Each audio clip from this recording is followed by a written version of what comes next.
Welcome to Create the Edge, back for our 51st episode.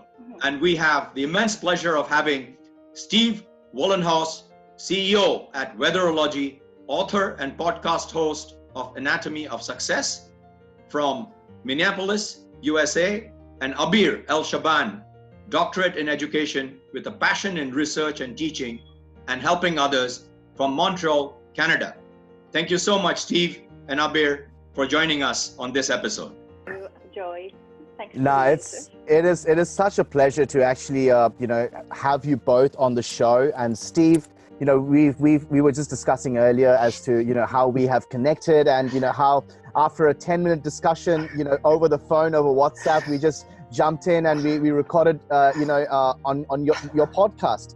So thank you so much, Steve. I mean, you're such an easy person to you have a discussion with, which is a blessing, honestly, because communication, right? I mean, communication is not something which is easily done without people who are actually open to it. And mate, you absolutely sort of personify openness and succinctness in communication. So thank you so much for doing whatever you're doing with your Anatomy of Success podcast. It is absolutely fantastic. Which actually brings me to Abir. I mean, you specialize in languages and communication. I absolutely love your videos, and I'm sure that there are lots of people on LinkedIn and on other platforms who are going to absolutely agree with me, because the way you actually sort of translated into Arabic as well, that is just beautiful, absolutely beautiful. So keep doing what you're doing, Abir. You're reaching the hearts of a lot of people across different regions. So and that's just a testament of the beautiful character and the beautiful person that you are as well. So thank you, Abir, and these wonderful compliments. Thank you so much. Our pleasure.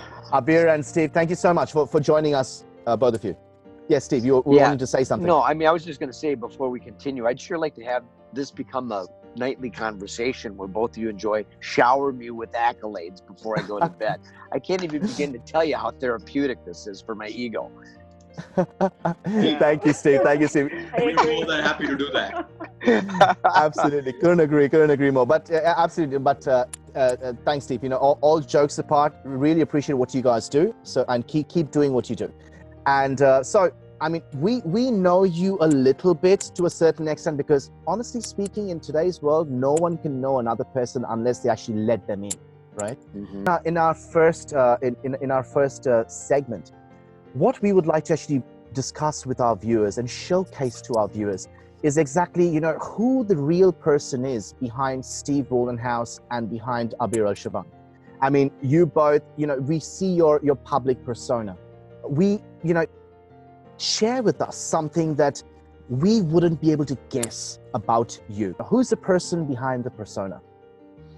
That's a great question. First of all, I take pride in my family. My kids are my number one priority. One thing I love to talk about more than anything. And I'm very grateful for the fact that both my 21-year-old son and my 19-year-old daughter are my best friends. My daughter still lives with me. We travel separately together and together as a family.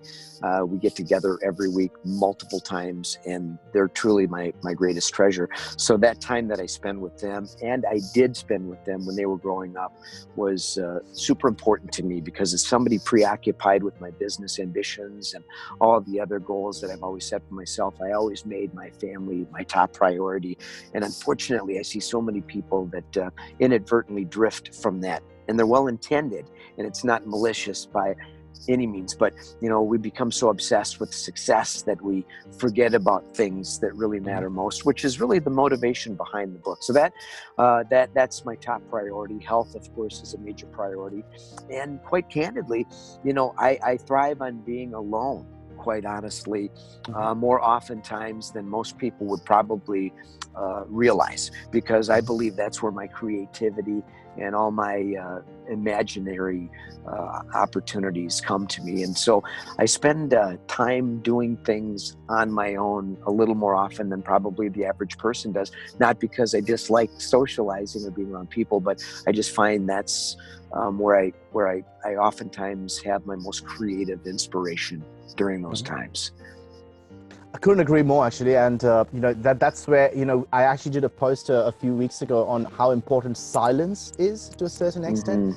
Because, that's where you can actually really pause reflect, introspect, and just, take cognizance of whatever's happened around you, and then take the necessary, steps and take the necessary action moving forward. So couldn't agree more. I think solitude is so powerful, and silence is so powerful, and people just try to see the negative connotation to it, and not try and see that how important it can be to actually be in that reflective, pensive state of mind, because that's where you're absolutely right. That's where creativity plants its seeds of growth.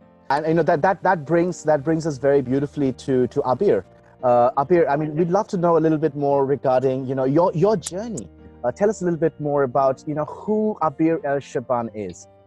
Well, my journey, that will need a book, maybe book, not just a book. Well, yes.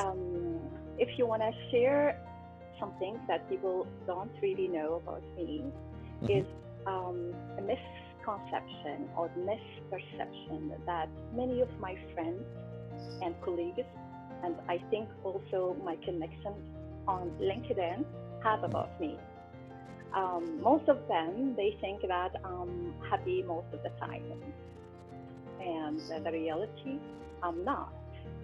The thing that I am an optimist. You can say that I am hopeful almost 95% of the time. And that is the main secret behind the smile and the cheerful personality that people see me working with wherever I go. And I think that's the reason that impacts the quality of our life. I mean, see, this is what we're talking about, Yeah. And this is the aspect. This is the aspect that actually, why do people resonate towards you? Because you have that genuineness, that vulnerability, Abir, which people actually see, they appreciate, and they can find that kind of resonance. So, Abir, absolutely. I mean, I understand, and I couldn't agree more. I mean, that. Go on, Abir. Yeah, for me, if you give me the choice between happiness and being hopeful, I choose to be hopeful. Because being hopeful means that you have the belief that tomorrow the sun is going to rise no matter what. You will believe that you can see opportunities in challenges. You can see the beautiful side of the life. However, happiness should be only a state of mind.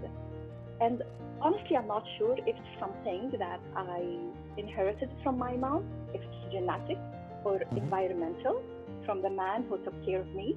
But anyway, whether it's a nature or nurture, I'm so grateful for that. So I'm not the happy person, but I am the one who's 95% very hopeful person. And this is what keeps me moving all the time. Beautifully put, and especially what you said about the nature and nurture. I mean, that is so true, and it's all about the choices that we make and whether we actually intend to apply it to our own personal life. And you intend to actually bring out that smile from within you, just so that you can actually brighten up the day and the lives of others around you. So keep doing what you're doing, Abir. It's absolutely beautiful what you do. The way you uplift others and support others around you, through your journey, and what you've just shared. It's so true. You can't be positive all the time. Please. You will read about many chapters in my life and my book. Hopefully, it will be in market soon, not later than November. Looking forward to it. Wow. In the States and in Canada, and the impact that my parents had on me, and the impact of one influencer. I'm not going to mention his name on me. So stay tuned. But thank you. Thank you once again, Abir and Steve, for sharing with us a little bit regarding your backstory to a certain extent, and thank you so much for being here, for being vulnerable, for opening up a little bit regarding what's your motivation and what makes you tick. Really appreciate it, both of you. Thank you. Thank you so much. My pleasure. Yeah.